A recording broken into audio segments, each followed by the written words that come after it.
And perhaps just if you're in a space where it feels like you can close the eyes comfortably, maybe just allowing the eyes to close if that feels good, if that feels right.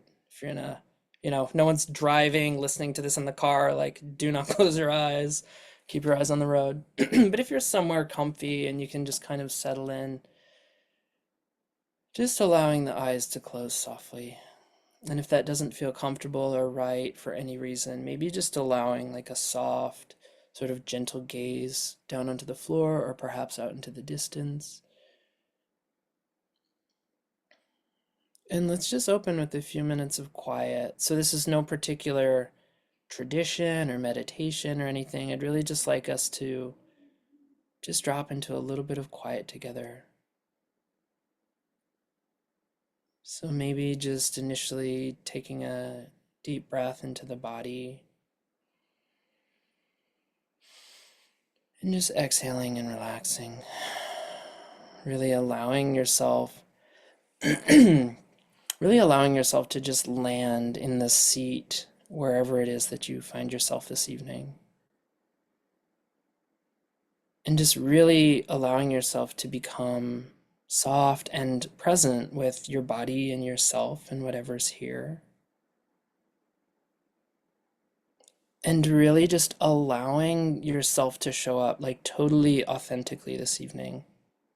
Like whatever you feel, whatever you're thinking, not even trying to stop anything or push anything away, just letting you be how you are, just totally allowing you to be you.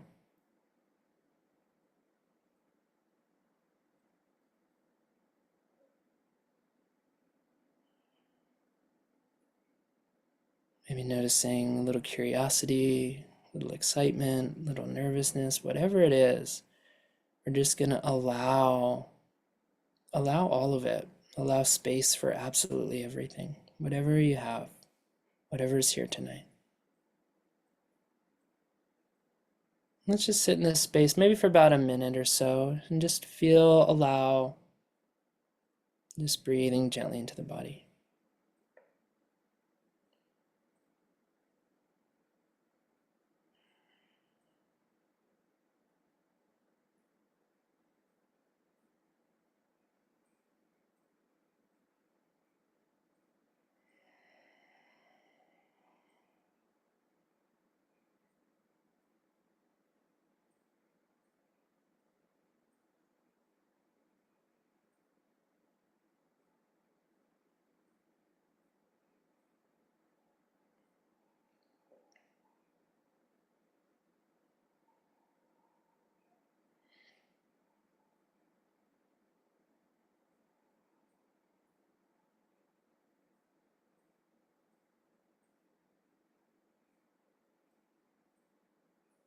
Just breathing gently and allowing.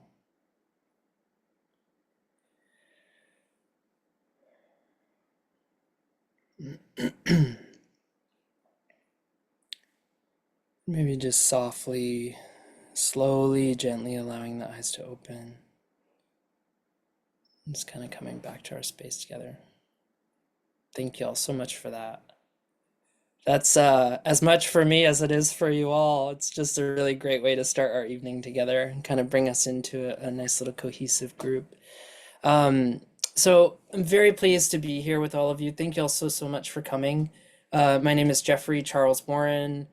My I work as a lot of different things. My life and interests and experiences, my background and training is quite eclectic. So the shorter version of the story is that I work as a sound, vibrational, and energetic healer. Um, my biggest and deepest, most authentic and honest interest in my life is helping people to access more of themselves, so more of yourselves, and more of the world around them, the world above them, the world within them. So it is my great privilege and passion to support people in opening up to more within themselves and the great world around us. So it looks like a lot of different things. Tonight we're really here to chat mostly about holotropic breathwork. which has been one of the tools and practices that has really supported my life in one of the most like profound ways. So, as I said, my history, my background is extremely eclectic, and of all the work that I've studied and really been involved with, I can say with great certainty and truth that my involvement and really personal commitment to holotropic breathwork um, has really been the work that's helped me in the most profound ways in my life. No other body of work or set of experiences has enriched my life so much as my experience in the holotropic breathwork world. And that's really what we're here to talk about tonight. So I'm here with my beautiful friend and colleague, Kimberly Lee. I'll have her introduce herself shortly after I'm finished with mine. And tonight we're really excited to just share this practice with you because I know for that this is true not only for myself but for Kim as well, that this work has just supported her own life and her own healing in such a profound way, that I know how grateful I am, and through our relationship I know how grateful she is as well to be able to actually offer this work in the world. Um, so yeah, so tonight we're going to share our excitement, our passion about this work, and really what's possible through this work. And we'll, help you sort of understand and discover the unique components that make this work what it is. Like what, those components that make holotropic breath work holotropic. And so it is our mission tonight to really share that with you with great clarity so that we all walk away feeling like we have a sense of the practice of what it is and how it can support us in our lives and what's possible, which the short version is that anything is possible. Uh, I got a lot of words to explain that in a much greater way, but that's the short version, is that anything is possible. So for me personally, like I landed in the realm of the world of holotropic breathwork. I was working with a shamanic practitioner. It was about maybe 2014, 2015. And at the end of one of our sessions one day, she just looks at me and says, Jeffrey, do you know holotropic breathwork? And I say, like, I don't know anything. Like I was just really beginning my personal kind of journey into like, I don't know, even like appreciating life. It was really simple for me back then. Like I was just beginning to appreciate life. I was just coming out of a really hard time and I was just starting to meditate. And I landed in the loving, supportive arms of this incredible shamanic practitioner who just happened to utter these words one day to me, holotropic breathwork. I'm like, I have no idea. Like, I am just kind of like coming out of the clouds in a sense. I was like, I think 23, 24 at the time. And yeah, and I remember I held on to those two words. I didn't know what they meant. I didn't know anything about it. All that she said to me was, she said, Jeffrey, I know you like to go really deep. Like in your journeying, in your healing, in your work, like you just go really deep. And I feel like holotropic is going to be really important for you. So and I trusted this woman very deeply. So I said, okay, great, thank you. Kept it in my mind. And it wasn't for a couple more years that I even, or actually, maybe it was a few months. I mean, I think it was around 2015 that I landed actually at my first holotropic. It was 2015. So I held on to the name for a couple months, and I do remember going to some website, reading a whole bunch of things, getting all excited, and like feeling really excited about the practice, but I still didn't really understand like what it was that we were even doing. But I found a lovely practitioner based in Maine, and I got myself over to her as soon as I could. And the the shorter version of the story is that what I experienced that day in my first holotropic breathwork session was truly one of the most incredible, mystical, and powerful things that I've ever experienced in my entire life. I did not know what was possible within me, like within my own life, within my own psyche, my own world, by just breathing a little bit deeper and a little bit faster and sort of surrendering into the experience. I had no clue what was possible. I went through like incredible experiences. I remember Well, yeah, I might share more about this later, but I remember going through all sorts of different, really potent experiences. And at the end, the very end of the session, which they're long, it's like 2.5 hours, 2 and 3/4, up to sort of 3 hours, in these long breathwork sessions. I remember at the end, I was in such awe and so amazed that I had just like popped, like my eyes had just like popped open, and I just sat up like speechless, which is, some of you are just getting to know me, but I'm not usually a speechless one. It's not, doesn't really happen. So I'm just sitting and I have like, I can't say anything. My mouth is just like hanging open. I'm sure I looked quite unintelligent at the time.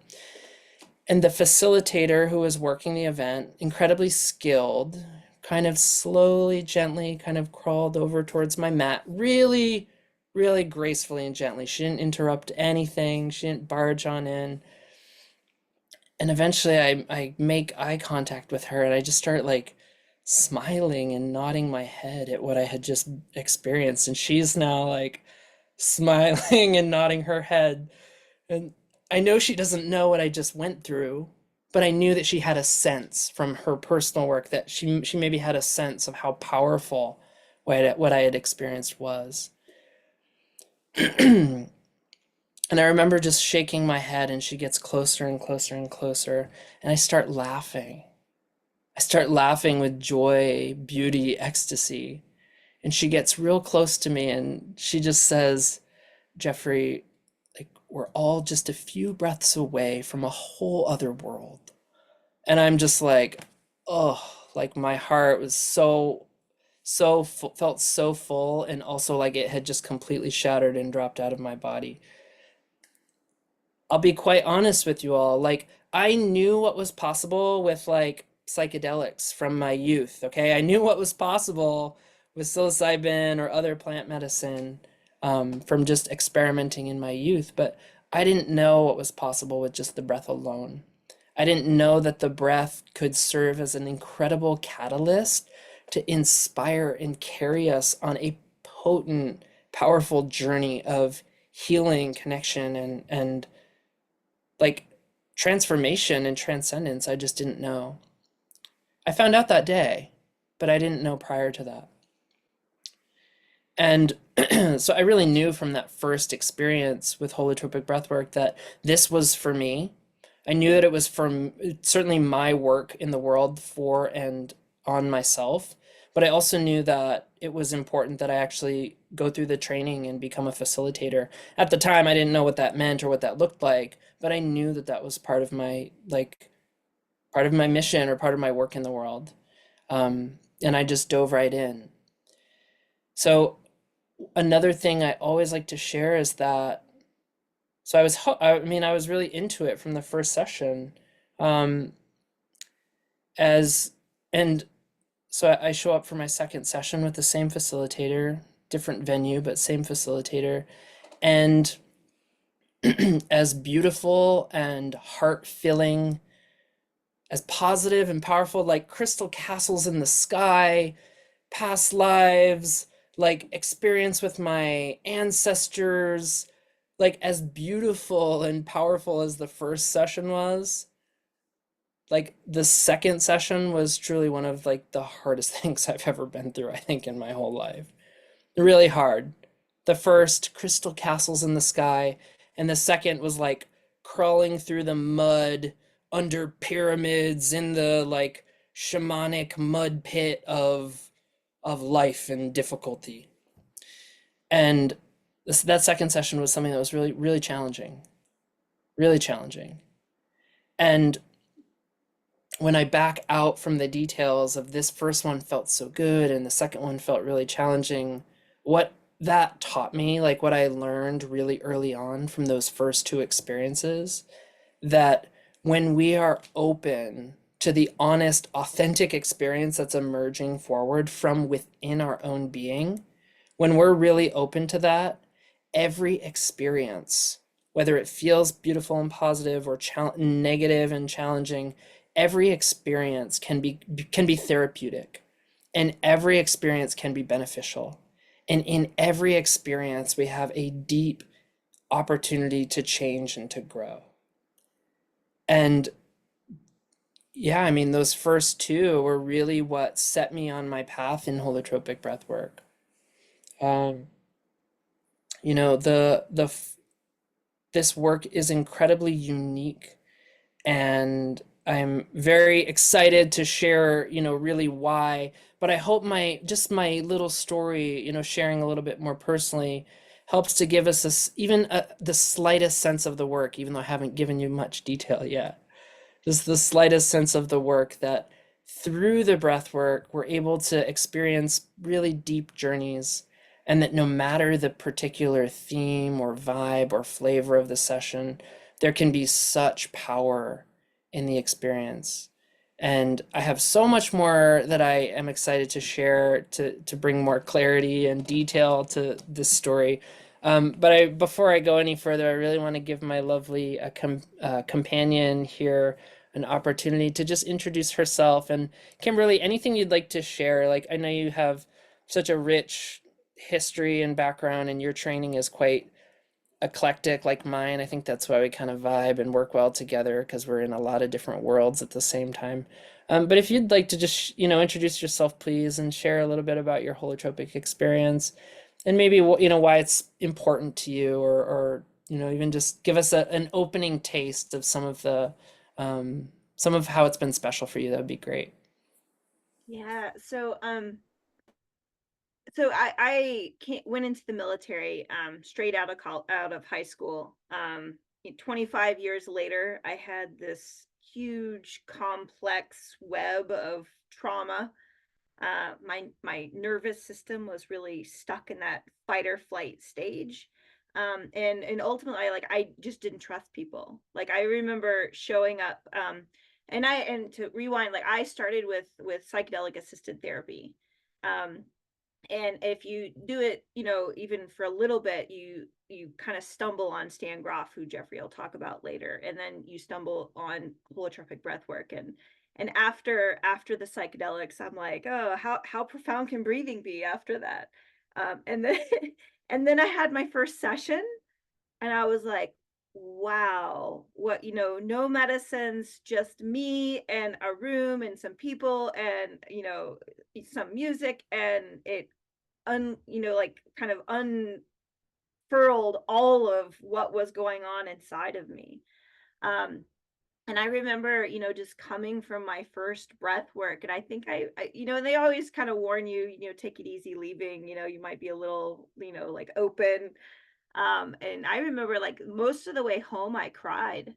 And it wasn't like a bad sort of cry, but a kind of a knowing, like a I know that I've opened something up. I know that I've stepped into a world that is going to help me. Because when I retired, like, I was struggling with PTSD, I was struggling with thoughts of suicide.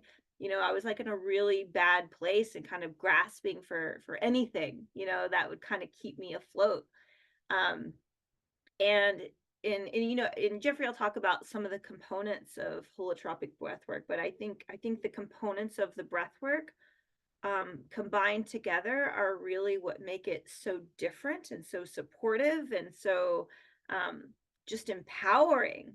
And so for me, that was just a beautiful space, and I won't dive into the details yet, just because we'll get into it. But yeah, but and just seeing the growth that I made, like, every time I showed up to a breath work, like, what I was able to open up and release, and start to rebuild trust in myself and rebuild trust in humanity, really, and people, and just knowing that other people are there, and you're perfect, whatever shows up in the room.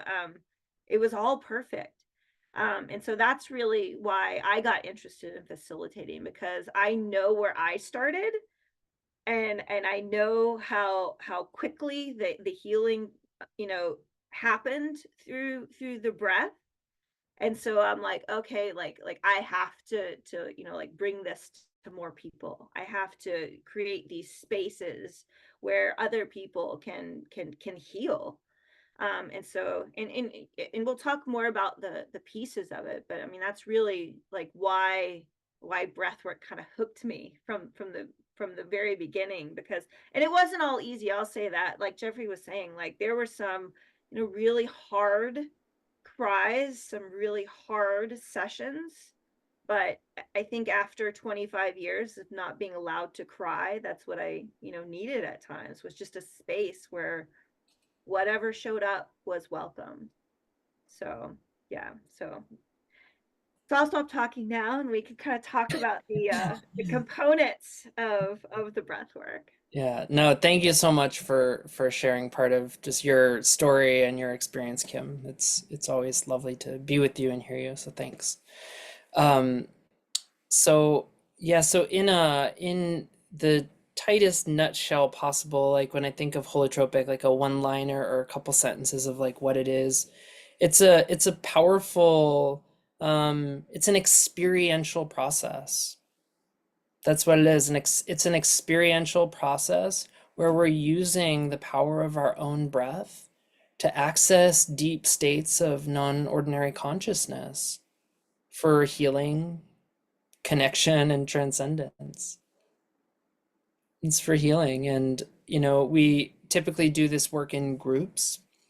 So it's a whole process, the shortest that's why we do the minimum we would really do is like a day-long workshop.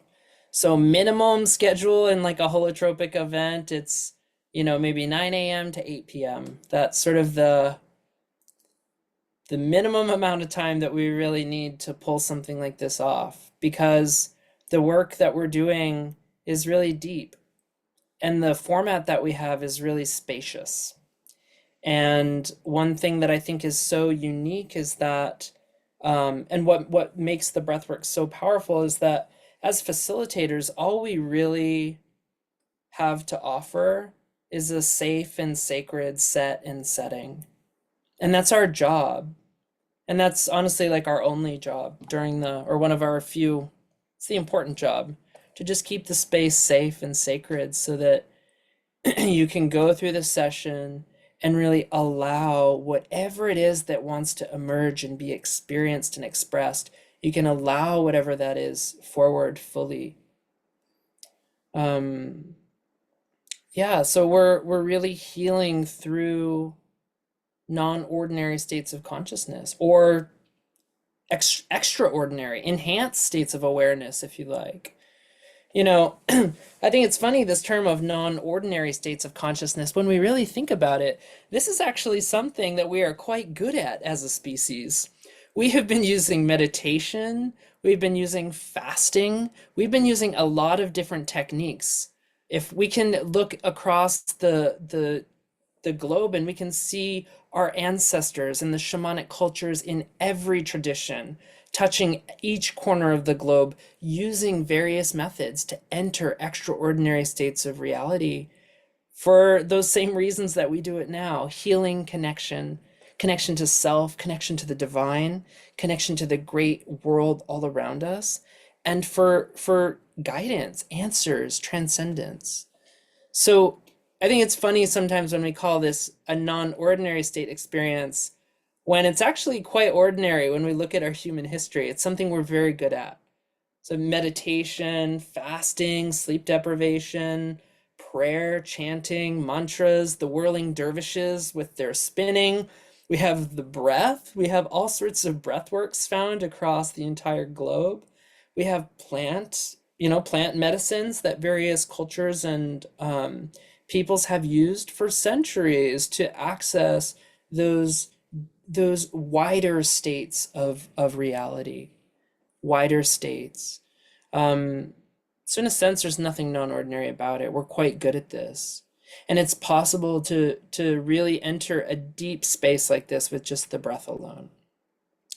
Now, before I even say anything else, like, one of the things that I personally appreciate about this work is that it is not dogmatic.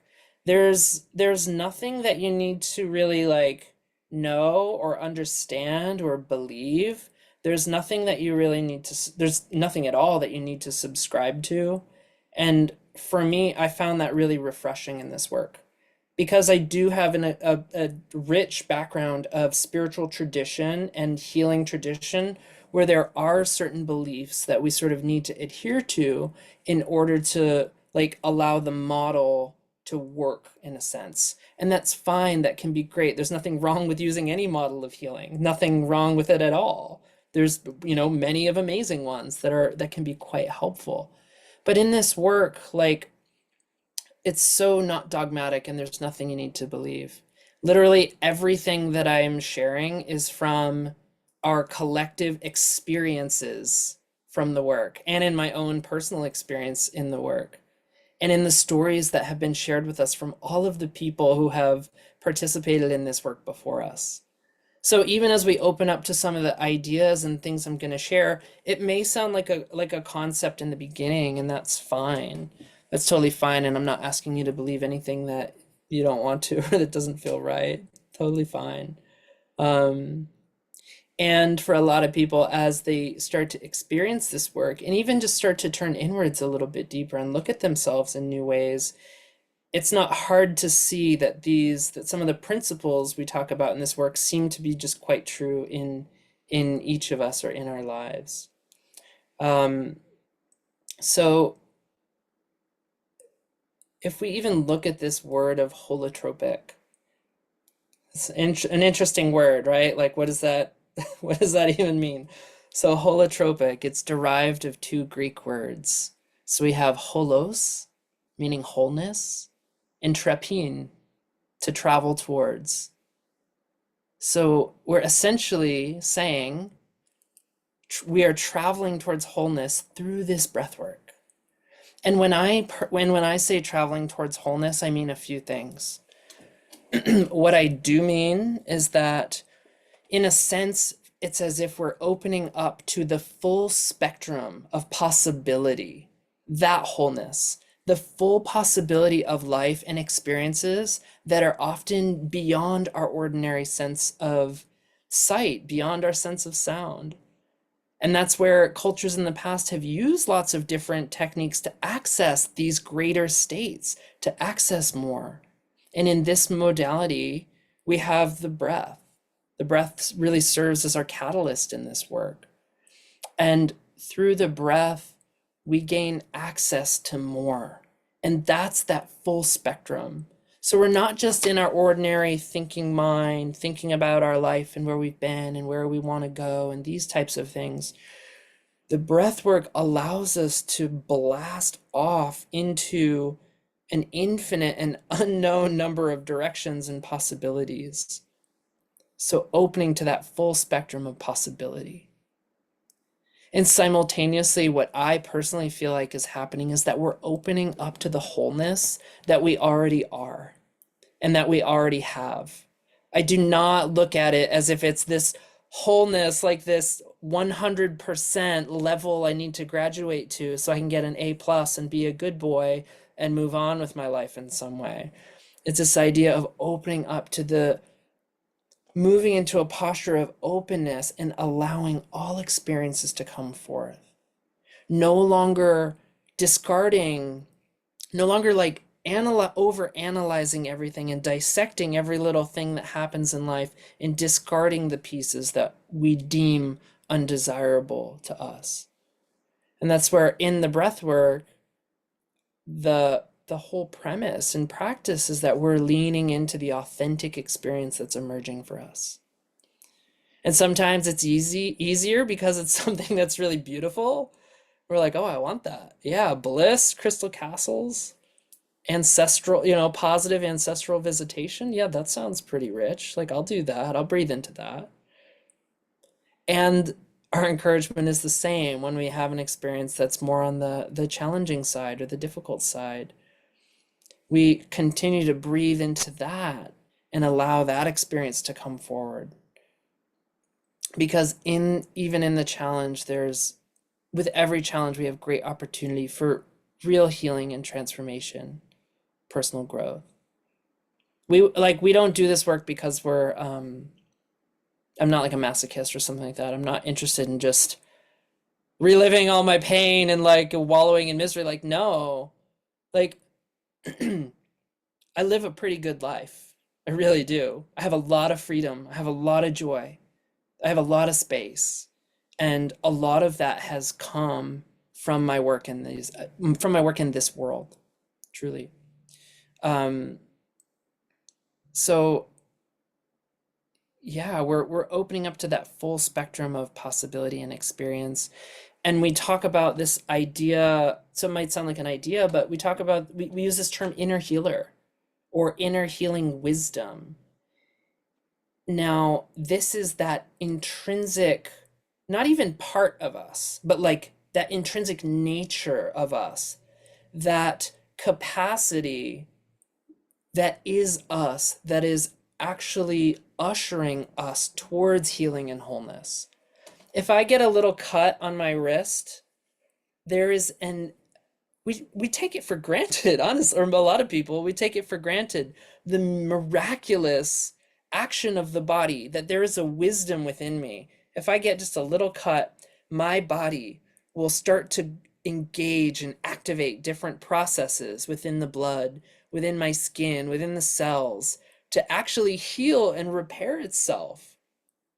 The body heals itself when it's injured, it knows how. So we can even see in this, very simple way that we do have an innate wisdom within us that wants us to be moving towards healing and towards wholeness. We can see it when the body's injured. I don't have to do anything, right? I don't have to and I'm into all sorts of things. So I don't have to energy heal the cut. I don't have to do anything. Just there's a wisdom within me that is me. It's part of me. It's just in there. And we see the same thing in this work. We see that as people allow their honest experiences to come forward, we observe that it is that innate wisdom within them that's bringing forward the experience that they're ready for, so that they can have an opportunity to heal. So inner healer, it's the inner healer that's essentially carrying us towards that holotropic state, towards that healing and towards that wholeness. So it's in this work we lean into that wisdom, and we learn to trust that wisdom.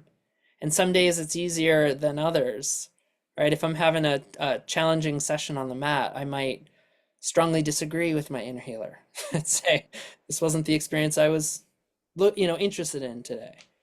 But the more that I do this work on the mat, and the more that I do this work in my life, the more I can really see that all of the experiences that are coming forward really have, just bring us great opportunity to transform. And it's much better than anything I could have orchestrated. I mean, I think I'm pretty sharp and pretty smart, but what happens in our sessions is really, we could say divinely orchestrated, but I mean that from the inside out, like the divine within. Yeah, the divine within. Now, healing in this work. So these are just some really specific principles that that are unique to holotropic breathwork, and these are some of the things that make this so unique and so powerful. And these approaches we don't really find in the Western sort of medical industrial model, like in the West. So in this work, we're actually healing through intensification. We're allowing what's happening. We're actually using the breath to amplify it. We're healing through amplification. So if I'm in a session and I feel a little sadness, in the ordinary world, we would just want to pat everybody on the back and say, there, sweetheart, you're going to be fine, you'll be okay. It's okay. Everything's going to be fine. Let's let's dry those tears up. Let's pack that emotion away. Let's are you depressed? Do you need some Prozac? Do you need a pill? Do we need to give you a pill or a process or something to tamp it down? That's a lot of what's happening in the Western world. We're treating all the symptoms of everything instead of looking deeper into the root of issues, where they're coming from. So in this work, it's essentially homeopathic, where we're not shutting anything down. We're allowing what wants to move forward. We're allowing it to move forward. And we're even amplifying it, intensifying it, healing through intensification. So if there's an emotion that wants to come up, the approach in this work is to, number one, allow it, like don't, squash it. Because we do that every day. We do it when we're going to the grocery store, and we do it when we're, driving the car and we're going to work. And maybe it's possible to do it in a healthy way. We're sort of compartmentalizing in a healthy way and then releasing it later, maybe. But for a lot of people, we just are like packing all this stuff down and never offering ourselves a potent opportunity to allow it to come up. Our fear, our emotion, our challenge, whatever it is that needs to be expressed rather than suppressed. Because suppression, it can work great for short periods of time. It can. It's possible. It doesn't always, but it's possible. But when we move into this holotropic approach, we heal through intensification, where we not only we stop suppressing, we allow what wants to come forward, and we breathe into it and intensify and amplify it, so that that feeling, whatever it is that's been stored, trapped, lost, locked within us, can just be fully expressed, so that we don't have to hold on to it anymore. And that's where like spaciousness can come from, freedom, feeling, allowing, releasing these things that maybe we've been holding on to for a very long time. Yeah. Cam, anything you want to add, like just in like any of the kind of pockets that I've, been talking about? Anything you want to add in here? Yeah, I think honestly these two components were part of what made it so rich. Um, because even in therapy, like I started my journey with therapy, and um I just felt like it was more prescriptive, like there was an expert in the room and it wasn't me. There was a therapist who was telling me what to do and what to explore, and just and I was used to 25 years of being told what to do. So just having someone tell me that you have this inner wisdom, and that you have this inner healer, and that you have everything that you need already, and I'm just here to walk beside you. Like that was really powerful. But also just having a space where everything was welcome, and we're here to see you, to hear you, to allow whatever is coming up. Like those two components were just mind blowing, because honestly I wasn't experiencing it in the rest of my life. So yeah, I can't say enough about those two components, but that to me was super profound. And I say that as a therapist. So you know, but I found that as a therapist I start to weave in these holotropic principles, this empowerment of my clients, this just cultivating their inner wisdom and their inner healer and their trust in themselves. So even that, like I am so grateful for. Mm. Yeah, wow. Thank you. Thank you so much for sharing that. And some of your words just really inspired, these words that often we say this work is radically self-empowering. Okay, and I've experienced a lot of different work in the world that have used the word empowerment, and maybe it was, maybe it wasn't, but truly in this work, because it's it's so radically self-empowering, because the nature of the work is self-directed. We as facilitators aren't guiding the process. We aren't trying to make anything happen. We're not jumping down on people's mats trying to encourage an emotion or trying to make anything specific happen at all. Our role as facilitators is really to be present in the room and to just keep everything safe and sacred, so that you can explore and experience whatever it is that is just naturally coming forward from you. So we have a loose, we have a format for the workshops. We have a format for the day. And there's some encouragement. There's some sort of yeah, like invitations of ways to kind of move through the breath work. But the real magic of what's happening is happening from the inside out. And so this work, more so than any other I know, is radically self-empowering. Um, so let's chat. Like there's a couple things that really, I'll go over these briefly, but there's a couple things that really make holotropic breathwork what it is. Um, so holotropic breathwork, it's actually, so our practice, it's like a trademarked practice. So there's just one certifying organization that certifies people in this work. It's GTT, Groff Transpersonal Training. It's what Kim and I are certified through.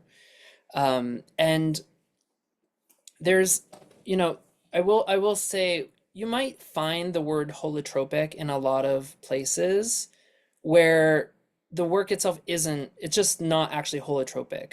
It's one of those things, and it happens in the world where it's part of it has become like a buzzword in a sense. And so people use it in a lot of different ways, but it's actually it's a particular practice and a particular thing.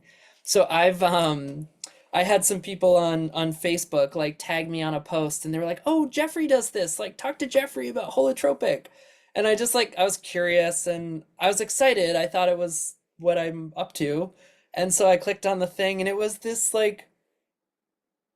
YouTube video of like these like flashing colors, and like someone that's like saying, "Okay, inhale, hold the breath for 5, 4, 3, 2." Like, just, I don't know, like it was probably a cool thing, honestly. Like it was something that I would probably totally do, but it definitely wasn't holotropic breathwork. Like it had nothing to do with this practice of ours. Um, so I just want to share like the components that do make something holotropic, because we have such a unique practice, and people do um, sort of misuse or misrepresent the word. And I will say, I do think it's mostly innocent. It's just people not having a good sense of what the work is. A lot of people, I think, use the word really meaning as if they're meaning just like some type of breath or some type of deep breath work. And holotropic is so much more than that. So these components that we have, so we do have the breath, right? It's breath work. We are using the breath. Yes, of course we're using the breath in a breathwork session. So we have the breath, which isn't so much a technique, to be honest. It's really a general encouragement to breathe a little bit deeper and a little bit faster, eliminating the pause between the inhale and the exhale. But people breathe in all sorts of different ways. And honestly, what's I think as important as the breath alone is our most honest surrender. So using like a powerful breath can help, and also just surrendering into the experience can be really helpful. Those two things can be really powerful to bring you into your sessions, the breath and your surrender. But if we're really talking components, we could say number one is the breath. And then we also have the music. The music is quite loud. It's extremely evocative. And when we play, or when we offer holotropic breathwork in the USA, we don't use music with any English. We also probably wouldn't use like Spanish or other like super commonly spoken languages, um, because we don't want the mind to get hooked, in lyric or like ordinary logic or sense. So the music is really evocative and interesting. And the music has sort of like three general parts. Um, so in the beginning, the music might be really energetic to help kind of drive the breath, to really help you use a powerful breath to open the session. The second sort of portion of the music might feel really expansive, and there might be a lot more emotion, but still have some driving energy in there. And then often leading to sort of like this like breakthrough, almost like, there can be soundtracks or lots of sort of bigger emotional landscapes to really support the session. And the last portion of the music is a little more expansive and sweeter, a little more, feels a little more like coming home in a sense. And the music itself, it's not designed to like direct the session. The music was really created out of observation of like the general flow of a non-ordinary state, like therapeutic session, where the beginning might be active and more busy, and then there's this openness and expansion, eventually landing and sort of coming home. So the music isn't supposed to guide the session, it actually mirrors what, just the general trajectory in a session like this. The other thing that we have that's unique to this work, that's very unique, is everyone works with a partner. So we have breathers and sitters. So when we do this work, we always have a partner in the work. So we do 2 breathwork sessions on, when we're doing this. So if it's a 1-day workshop, we have 2 breathwork sessions in the day. When we do longer formats, we play with it in creative ways, but people will always breathe in a session and sit in a session. And when you're the breather, it's your opportunity to really breathe into the experience and really go for it in a really big way and allow whatever wants to come forward to come forward. And when you're in that role of the sitter, so if you were to be the breather in the morning session, you would be the sitter in the afternoon session, or vice versa. So when you're in the role of the sitter, it's really a supportive role. And it does a lot of things. It helps build a lot of safety around the session because everyone really has a personal supporter and personal kind of bodyguard and area protector right by their mat. So anything that you might need when you're in your breath work, your sitter can support you in. So if you need tissues, if you need a bottle of water, if you need to get up and use the restroom at some point, everybody has their own sitter right near the edge of the mat that's available to support them. And then we of course have the facilitators that are walking the room and walking the floor and doing deeper work with people as we're sort of invited into their space. So we often kind of get down on people's mats and work with them in really powerful, intimate ways, but only when we're really invited into the space. We don't just jump down thinking that someone needs something. It's when we're invited down into that space with them. The other 2 components or a couple of components that are really important is we have what we call body work or focused energy release work. And this can really be powerful at the end of the session. Sometimes it can just feel like there's like little energies that are sort of stuck within people. Like you might notice a little twinge or a little sensation on the shoulder that just might be calling for a little bit of attention. And so towards the end of the session, you may call a facilitator over, and we may just come over and help you work with it and help you see if there's more in these little areas of the body that needs to be felt or expressed in a bigger way. And the body work, not everybody needs body work, but it can be really powerful when people do. And the body work, it's not a massage, so it's not like us facilitators coming over and offering some massage or something. It's always directed from the breather to help release something that feels sort of stuck or trapped. And then this other piece that's incredibly important in all non-ordinary state work is this idea of integration. So integration in holotropic breathwork is incredibly important. We have a beautiful practice of mandala making, and so often at the end of a session, we'll have all sorts of art supplies set up where people can go and just, it's like not an art contest. A lot of people love to worry about it. They're like, oh my gosh, I'm not an artist, but it's not about that. It's about just having a nonverbal expression or an opportunity for a nonverbal expression of your session. So we'll have crayons, markers, watercolors, really high-end art materials, crayons, things like that out so that people can just make some marks or add some color onto a page and just have a nonverbal expression of their session. And that's really part of our integration process. in this work, and for work like this to be therapeutic, we say we really need three components, and that's preparation to get people prepared for the experience. There's the session itself, which is the big blast off, which is the breath work, the psychedelic work, whatever it is, if you're doing something else.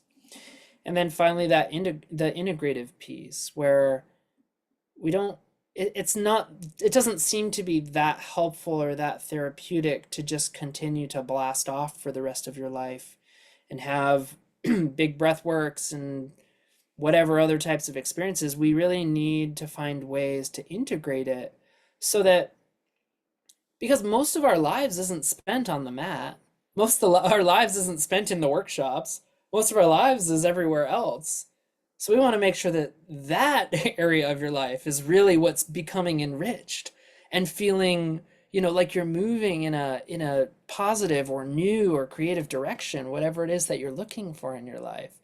And that's where the integration piece comes into play in such a powerful way, so that the experience that you're having on the mat is relevant and applicable and like intertwined and really working in your life for you. So it's really working in some way.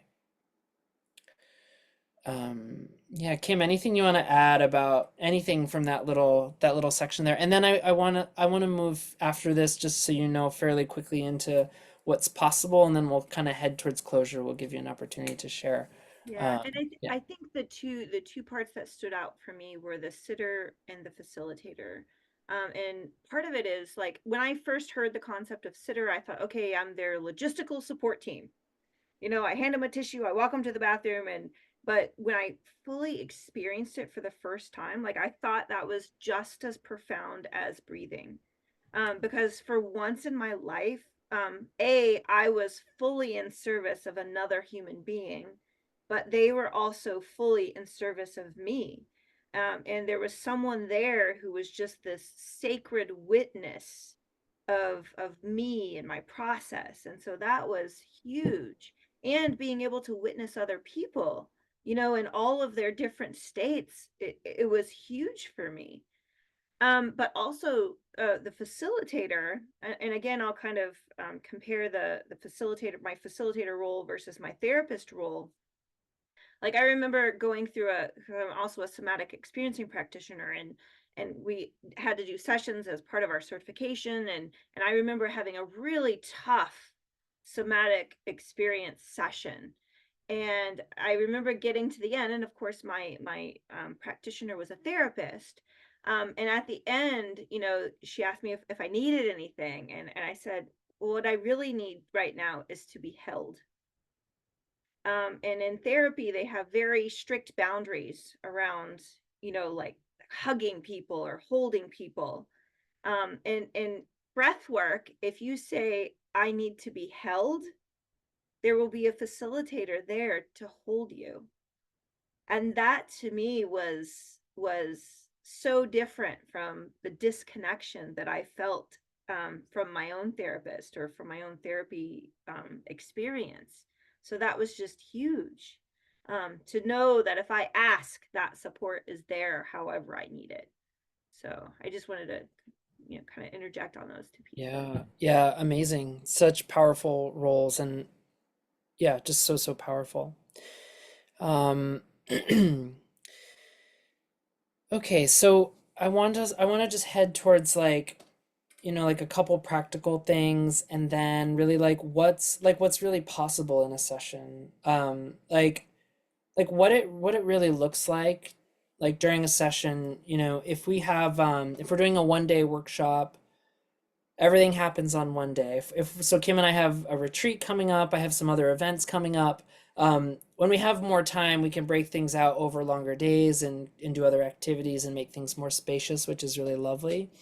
Um, but the breathwork session itself, like what one session looks like is, half of the room is lying down on their mat, the other half of the room is serving as their sitter, and we really open the session by just offering like a gentle sort of guided relaxation through the body. It's not, it's not like an induction or any, energy meditation. It's really just a relaxation into the body, gets you to just relax. Um, and then, before long, the music will really come on, and the music is quite loud, quite evocative, and it'll play for about 2.5 to 3 hours, depending on the individual workshop, how much time there is for everything. And in that 2.5 to 3 hours, we say you breathe until you're surprised. You breathe powerfully, you surrender into the experience, and you just let come forward whatever it is that wants to come forward. In my first session, I remember the music came on, I start the breath, I'm feeling all sorts of like tingling and all sorts of interesting things in my body that I don't know if I've ever felt before. And I remember my hand felt a little funny. And for a moment I got in my head and I thought, oh, well, my hand feels funny. Should I move it? Can I move it? They did say anything was allowed other than like a couple things, which we share at the workshops, just a couple things.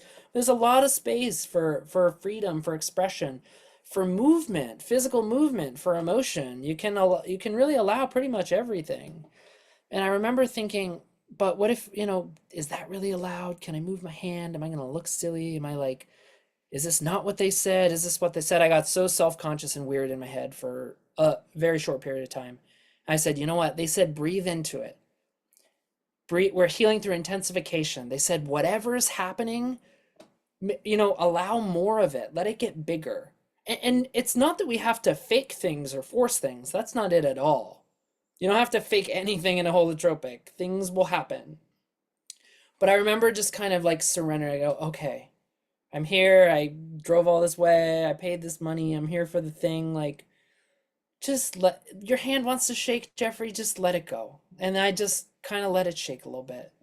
And I kept breathing and breathing, and the hand shook a little bit more. And eventually it was like my whole arm and my elbow and my shoulder got in there. And it was like this whole like movement, and I'm breathing and everything's shaking. And next thing I know, I have no sense that I even have an arm, that I have a hand, that anything is shaking. And I feel the love of all of the mothers of India calling me forward, like whispering to me, like beckoning me forward. And I am feeling this love, and it is something that I have never felt before, and I didn't have the language to describe it or express it at the time, because I was tapping into this this huge archetypal field of love, all the mother's love of an entire country. And that all came because my hand was starting to wiggle, right? So in the session, we really say, breathe until you're surprised, allow whatever's happening, just allow it to happen. And that was that first experience that really blasted me off and took me on an unbelievable journey that I will never, ever forget about. So, what's possible in a holotropic breathwork? The short version is absolutely anything, everything. If we're to categorize it and sort of look at it in a more organized fashion, we would say it's possible to experience or re-experience anything from your personal biography. So what that means is anything that you've actually been through in your life, it's possible to go through it again. And when I say re-experience it, I mean, for some people, you might see it almost like a dream. You could have like a visual experience of it. That's possible. You could also have an emotional, felt experience of it. You're feeling the emotions. You're going through the story. You're going through what it was at the time. You can feel the whole thing. It's also possible, and honestly quite common, that you're in a full body re-experience of what happened prior. If it was something beautiful, you might be flailing and laughing and having a great time. And if it was something challenging, you might be kind of, wrestling with the mat, wrestling with the blanket or the pillows a little bit while you're re-experiencing and actually going through something again. So, and you can re-experience anything that you've ever experienced in your life. And we've all probably had a lot of great experiences, and we're all human beings. So unfortunately, we've had some challenges too, all of us. No matter how charmed or blessed some of us may be in some ways, we've been through challenge, we've been through difficulty. And so it's there. And that's possible that we re-experience some of those things. And if we do, like I shared earlier, it's not to re-injure us or to cause harm or to bring us difficulty. It's that inner healer that would be bringing that experience forward so we can almost redo something, but in a safe and supportive environment where we could have a potentially new outcome. If we went through something challenging when we were kids and there wasn't help, or we reached out for help and no one was there, if you're re-experiencing it on the mat, you can reach out for help and someone will be there. If you ask for help, if you ask to be held, if you ask for us to just sit with you, we'll be there. So what we observe is that people go through powerful repatterning experiences in this work, where we can re-experience challenges with a new outcome, where there's support. And as we move through our lives, that experience that maybe was so challenging, the memory, the trauma, the difficulty, whatever it was, for a lot of people, it loses its charge over time. And that's the healing in the world. That's, that's the good stuff. That's what we're after. I don't want you to have a great breathwork session. I want you to have a great life. And I'd personally rather struggle on the mat than struggle in my life. And that's what it looks like for me. Plenty often, that mat, those sessions can be real hard sometimes. My life doesn't look that hard because I'm working through it. I'm working it out in a safe, supportive environment where I'm allowed to express it all. The room is designed to support it all. So it's really powerful to move through our personal biography in new ways. It's also possible to experience anything around the time of your birth. Now, Stanislav Grof, he and his late wife, Christina, this is where the work really comes from. This work comes from Stan. Stan was doing legal LSD research before it was outlawed.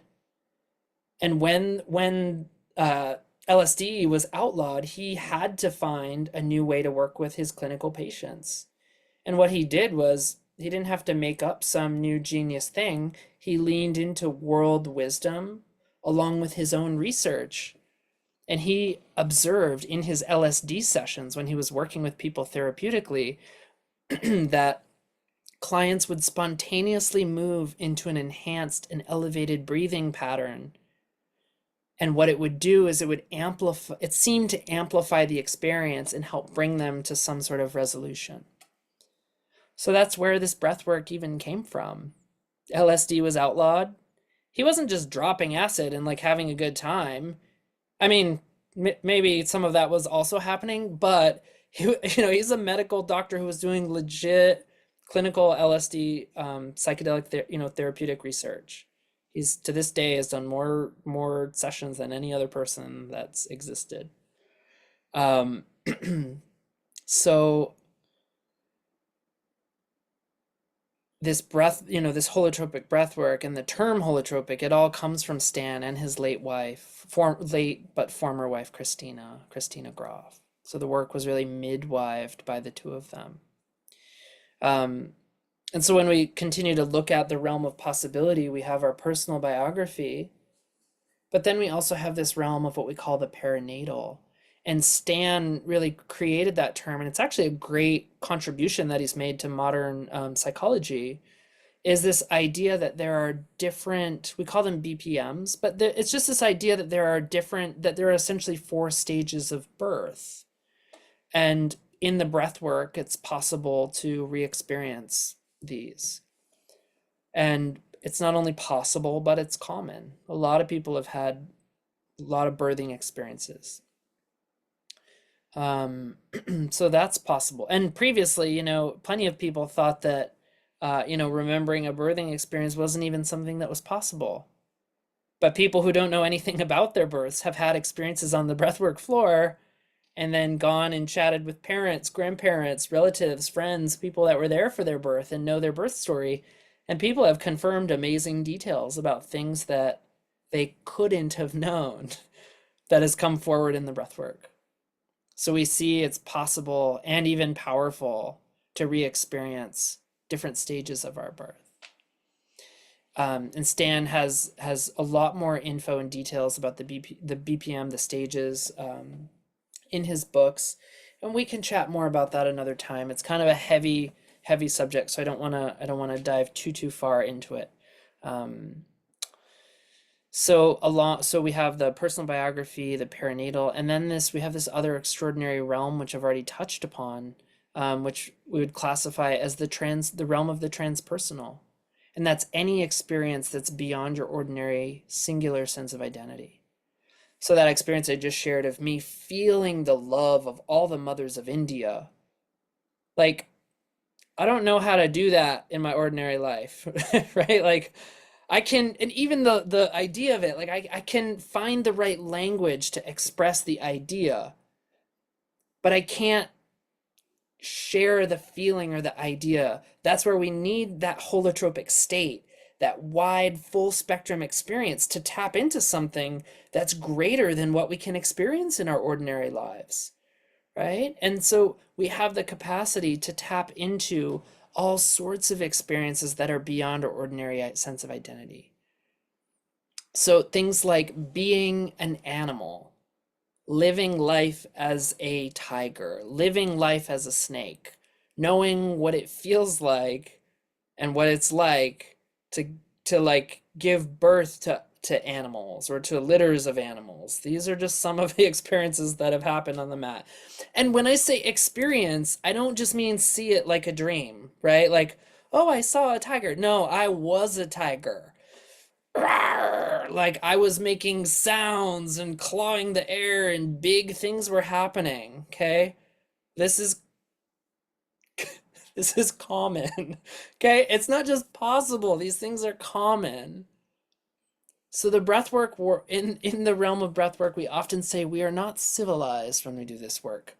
There's a lot of sounds, there's a lot of movement, there's a lot of emotion, there's a lot of things happening in the rooms, and there's space for it all. And we breathe until we're surprised and we allow everything.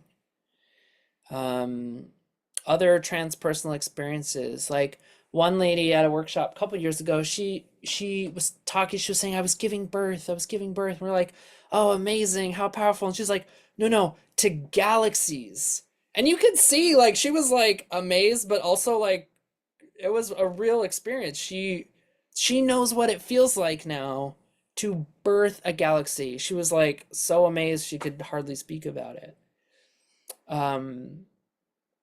Giving birth and being born at the same time, being other people, tapping into the love of every mother that's ever existed, or something challenging and difficult. I have felt the pain and suffering of every person dying of cancer. Every person that's ever been, who's ever had cancer, I've felt the loss of that in one moment,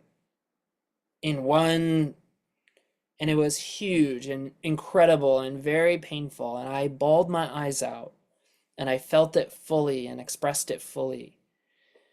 So these transpersonal experiences, it's really a sophisticated way of saying anything is possible.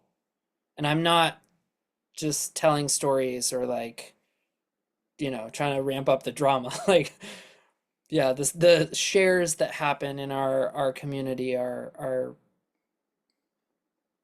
can be really intense and amazing, really, what's possible. The other things that are possible is it's possible to have like more somatic experiences where there's just feelings and sensations in the body, where there isn't a storyline and we don't have a sense that we're a being or an animal or something. There can just be energy and intense feelings, movement, sensation, vibration, electricity in the body, all sorts of things. And also like yogic sleep states. Yogic sleep states are possible. Um, yeah, the one thing we say is like the music is, yeah, so sometimes we call these yogic sleeps, say it's the expensive nap. It's like you've come all this way, you paid for something, and you're hoping to have some big wild experience. And maybe what you need or what your inner healer is bringing forward is actually a deep state of yogic sleep, which might feel like sleep. But what we observe in people's shares and in things that happen for people after is that when people slip into these types of places, it doesn't seem like it's ordinary sleep. The states can be really deep, really restful. And the truth is if you can sleep through the music at a holotropic breathwork, you definitely need sleep. Okay, we are not shy with the volume. If you can sleep through that, yes, I'm gonna say you needed some sleep, and I'm so glad that you got it. Kim, was there something that you personally wanted to kind of add in here? I remember a little something. Yeah, so there's kind of two things. Like one, I just wanted to highlight what you were talking about with our biographical, like the things that have happened in our lives. Because like I always say like the trauma doesn't necessarily come from just the event. It's what happens immediately after the event. You know, like for me, the most traumatic part was that I went through things in the military. I saw things in the military, and then when I reached out for help, it wasn't there. And so that is such a profound healing experience to go, okay, I'm reliving this experience. Only this time there's someone there for me. And that was hugely healing. And I just wanted to like kind of shine a spotlight on that one. But the other thing like I've experienced is what we sometimes call the non-experience. Like you're like, okay, I'm breathing and I'm really trying to get in there and I'm trying to make something happen and nothing is happening. And we always tell people there's always something there, so just go inward and go, okay, what is here? And for me, that was actually one of my more profound experiences, because I had been breathing for a long time at that point, and for me it was like this grief, like, oh my gosh, like I can't access this expanded state anymore. And so that brought up grief, and then when I went, okay, wait, okay, what is here? I'm like, what did you come here for? And then it opened up this whole like visibility on the community that I had built, the support network that I had. And then that kicked off my process, because I'm like, oh, there is something here. And this is why the process didn't kick off, because my inner healer was trying to go, this is what you need to see, is that there is a supportive community here for you, that, and there's all this love around you that maybe you haven't really just paused to really look at. So I've really appreciated that, is that we say, okay, if you think that nothing is happening, examine what is there.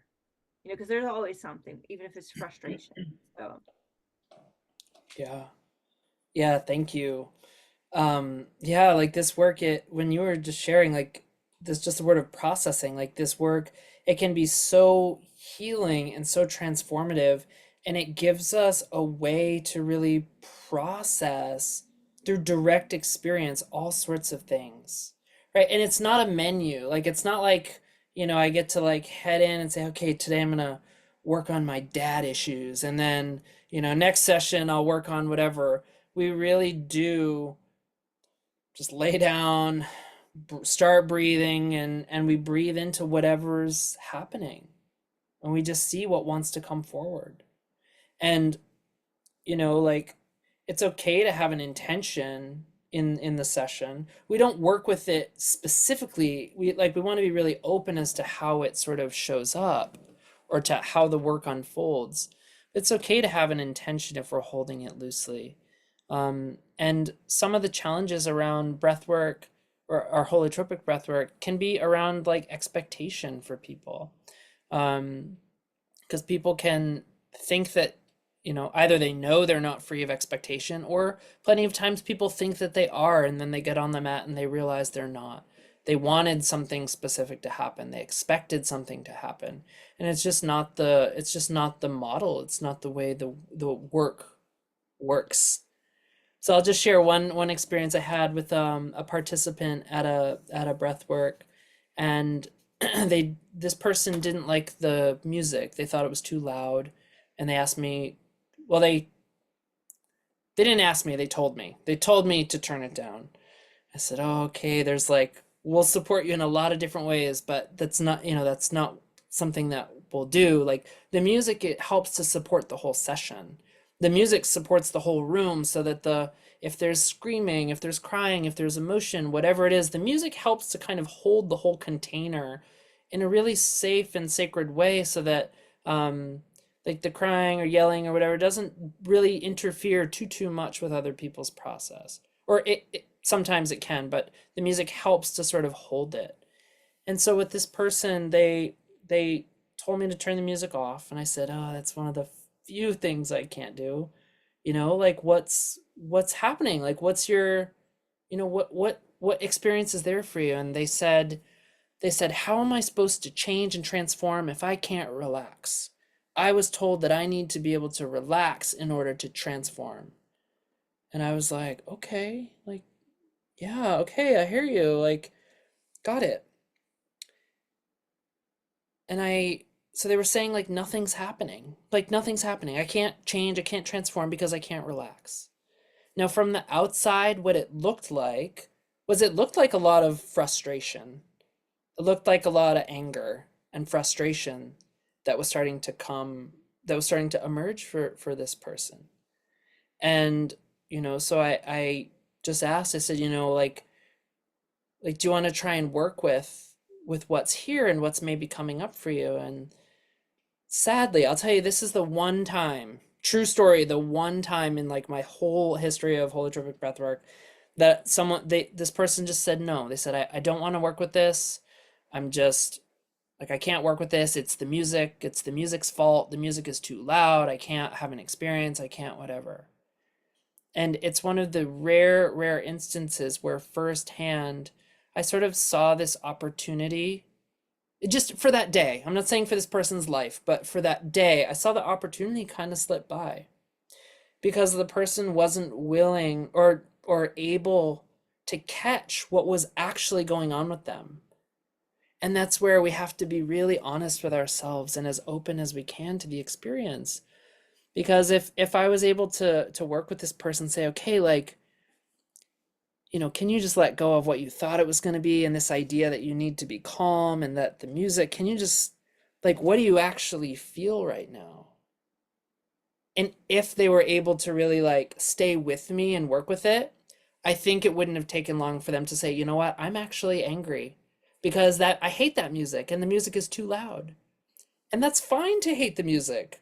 We can use, this is where in this work, we're not shutting the triggers down. We're not trying to avoid triggers. If something gets triggered, we use it as an opportunity to heal whatever's underneath the trigger. And so if this person was feeling like, angry or frustrated, or like she didn't have a voice, it would have been a great opportunity to breathe into that thing that was there.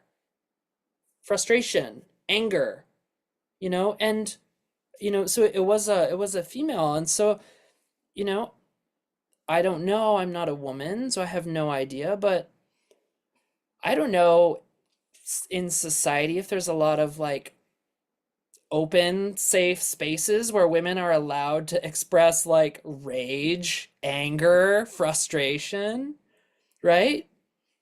Personally, I'm not sure that there's a lot of spaces for that, right? We may allow it with men. Men can, you know, punch a hole in the wall, and even though we're like, okay, that's like scary behavior, there's still this like collective idea, like, oh, that's like somehow appropriate because it's an angry man. And as a woman, there might be less spaces where it's appropriate because you'll get labeled as all sorts of not so lovely names very quickly. And it's wildly unfair, wildly unfair. So I highlight this very specific example because if we can stay open, we can work with what is here for us. So if the music is frustrating you, be frustrated. Be as frustrated as you've ever been. If the sound someone is making on the other side of the room is making you mad, great. Stay with it. Get as mad as you've ever been. Breathe into the mad, breathe into the anger, and let it get really big so that it can be expressed fully, so that it can just be released. And maybe if you get really mad and angry on the mat, maybe you actually don't have to get mad and angry in your life. And maybe it happens in one session, or maybe it happens in two or three or a couple, or maybe you're working on that theme for a little while.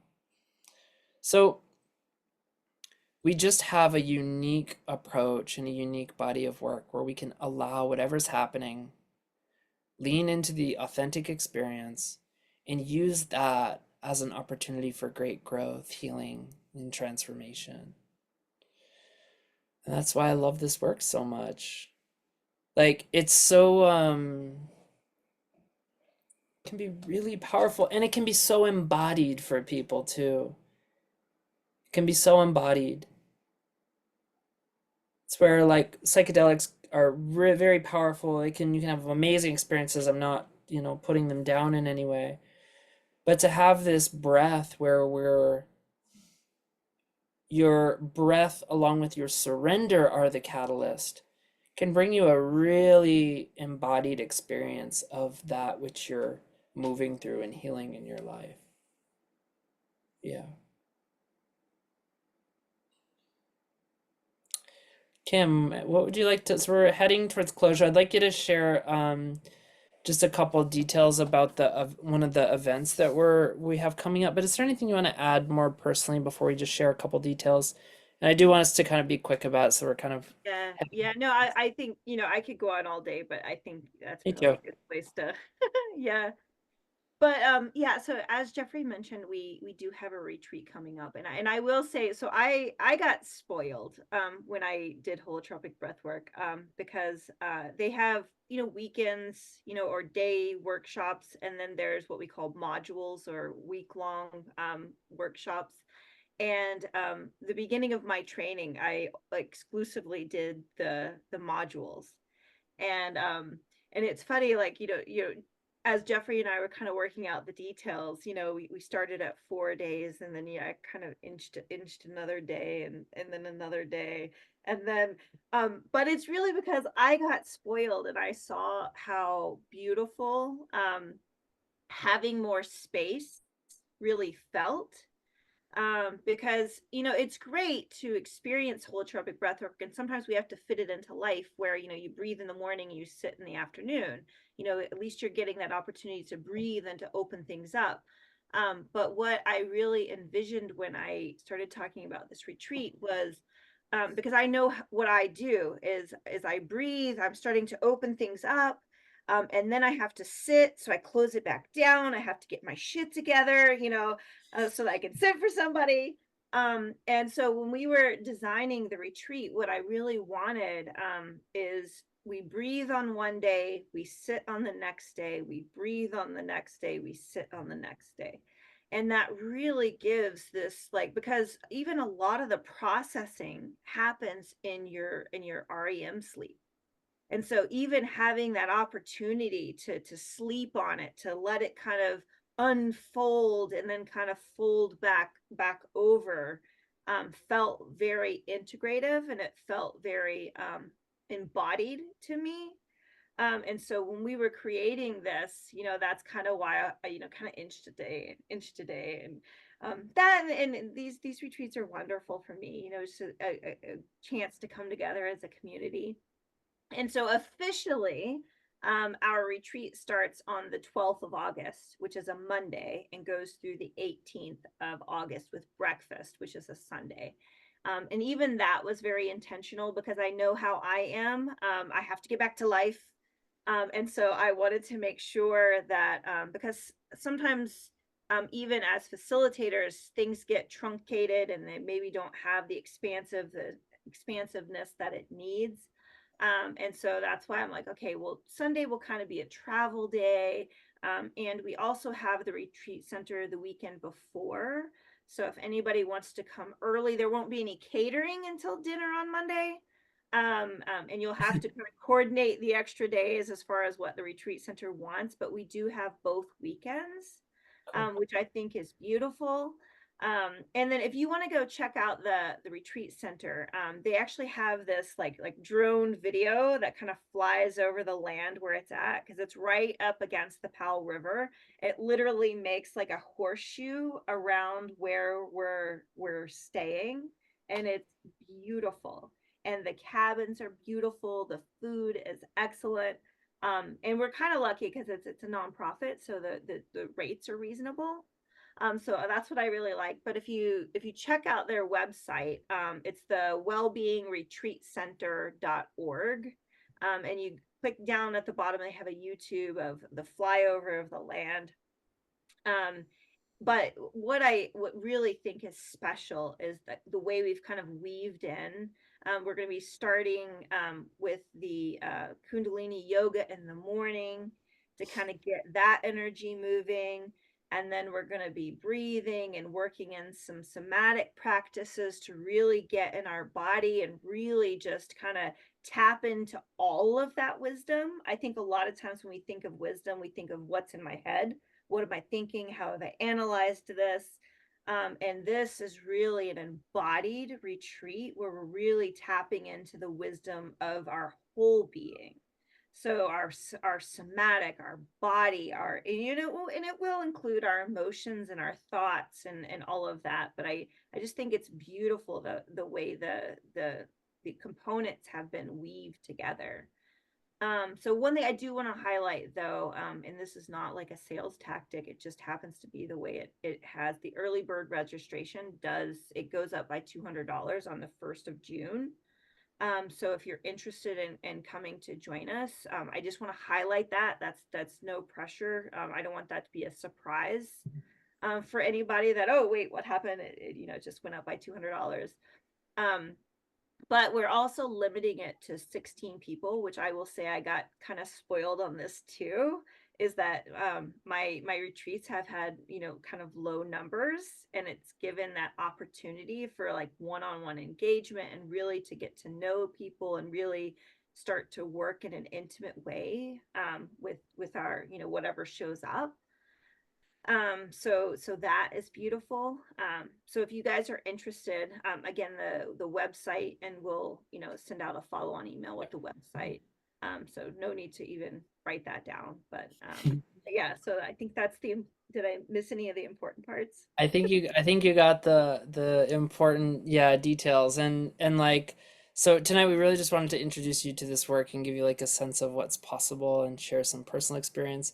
And like we have this is the work that we're offering in the world. So we have all sorts of things. Like we do have this event coming up in Tennessee that Kim and I are both very excited about. It'll be spacious, it's like a 7-day thing, as she said, because she kept adding on days and telling me we're staying longer and longer.